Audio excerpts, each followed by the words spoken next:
Facebook's civic misinformation team. She holds a degree in electrical and computer engineering from Olin College and an MBA from Harvard. She made the courageous decision, as all of us here and many others around the world know, to leave Facebook and reveal the terrible truths about the company she learned during her tenure there. And I think we are all in agreement here in expressing our gratitude and our admiration for your bravery in coming forward. Thank you, Ms. Haugen. Please proceed.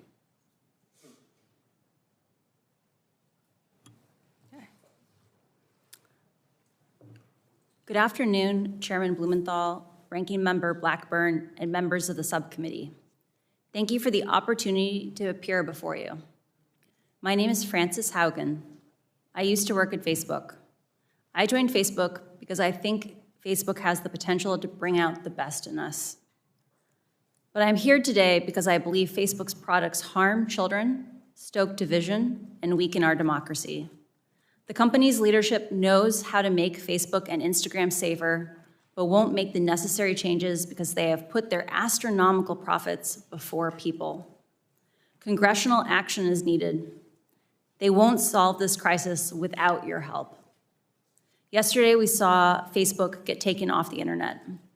I don't know why it went down, but I know that for more than 5 hours, Facebook wasn't used to deepen divides, destabilize democracies, and make young girls and women feel bad about their bodies. It also means that millions of small businesses weren't able to reach potential customers, and countless photos of new babies weren't joyously celebrated by family and friends around the world. I believe in the potential of Facebook. We can have social media we enjoy that connects us without tearing apart our democracy, putting our children in danger, and sowing ethnic violence around the world. We can do better. I have worked as a product manager at large tech companies since 2006, including Google, Pinterest, Yelp, and Facebook. My job has largely focused on algorithmic products like Google Plus Search and recommendation systems like the one that powers the Facebook newsfeed. Having worked on 4 different types of social networks, I understand how complex and nuanced these problems are. However, the choices being made inside of Facebook are disastrous for our children, for our public safety, for our privacy, and for our democracy. And that is why we must demand Facebook make changes. During my time at Facebook, first working as the lead product manager for civic misinformation and later on counter-espionage, I saw Facebook repeatedly encounter conflicts between its own profits and our safety. Facebook consistently resolved these conflicts in favor of its own profits.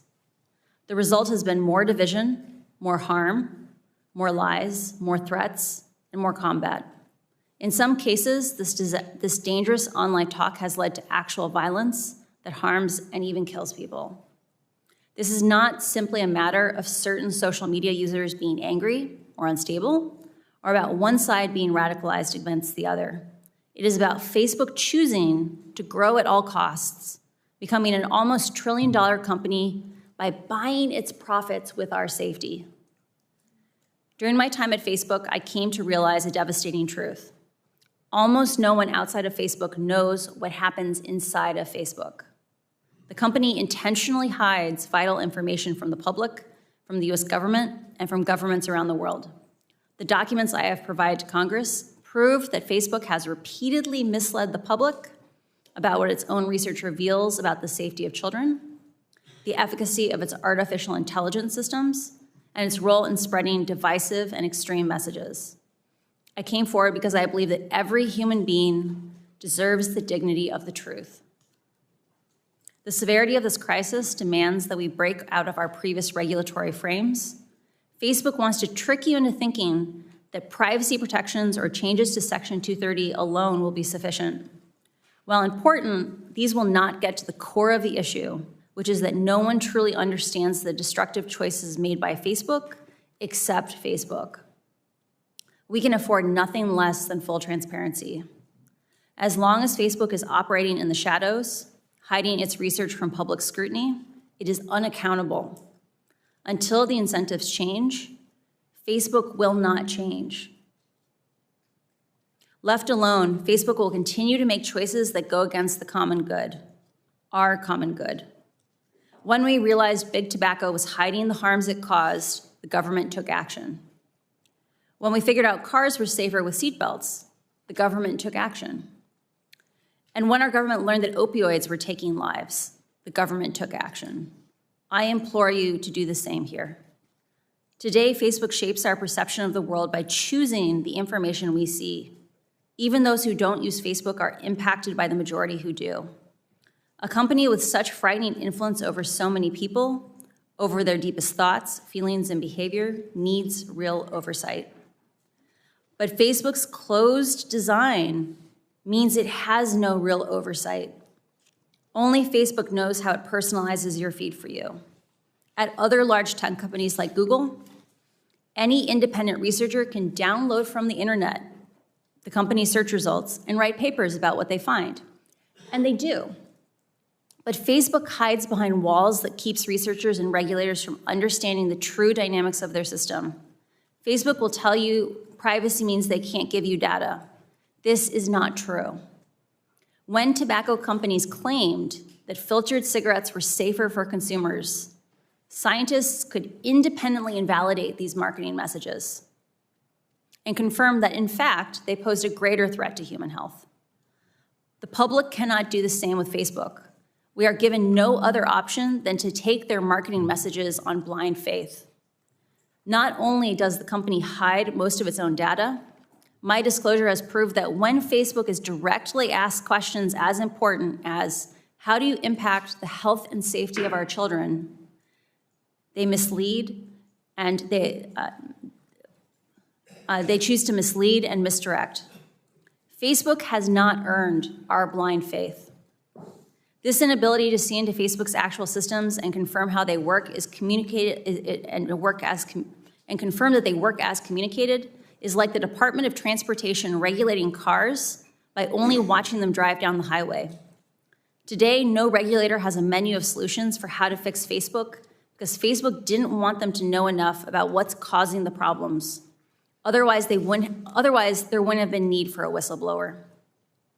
How is the public supposed to assess if Facebook is resolving conflicts of interest in a way that is aligned with the public good if the public has no visibility into how Facebook operates? This must change. Facebook wants you to believe that the problems we're talking about are unsolvable. They want you to believe in false choices. They want you to believe that you must choose between a Facebook full of divisive and extreme content or losing one of the most important values our country was founded upon, free speech.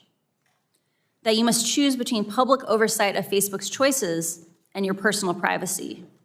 That to be able to share fun photos of your kids with old friends, you must also be inundated with anger-driven virality. They want you to believe that this is just part of the deal.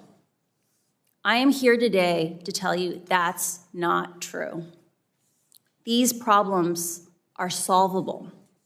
A safer, free speech respecting, more enjoyable social media is possible. But there's one thing that I hope everyone takes away from these disclosures. It is that Facebook can change, but is clearly not going to do so on its own. My fear is that without action, divisive and extremist behaviors we see today are only the beginning. What we saw in Myanmar and are now seeing in Ethiopia are only the opening chapters of a story so terrifying, no one wants to read the end of it. Congress can change the rules that Facebook plays by and stop the many harms it is now causing. We now know the truth about Facebook's destructive impact. I really appreciate the seriousness which the members of Congress and the Securities and Exchange Commission are approaching these issues. I came forward at great personal risk because I believe we still have time to act. But we must act now.